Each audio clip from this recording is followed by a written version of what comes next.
Ferrari has just unveiled its new flagship, the 849 Testarossa. Beneath the body lies an 830 cubic centimeter twin-turbo V8, paired with 3 electric motors for a combined 1,050 horsepower. The result is breathtaking. 0 to 100 in under 2.3 seconds and a top speed beyond 330 kilometers per hour.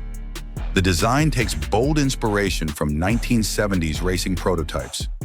Sculpted door panels feed the intercoolers, while the dramatic twin-tail rear and active wing deliver 415 kilos of downforce at 250 kilometers per hour.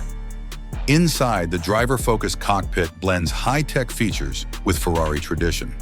A floating dashboard, the iconic gated-style gear selector, and real mechanical controls remind you this is still a driver's car. For purists, the Assetto Fiorano pack adds carbon seats and wheels, stiffer suspension, and track-ready aero, cutting 30 kilos while nearly tripling downforce.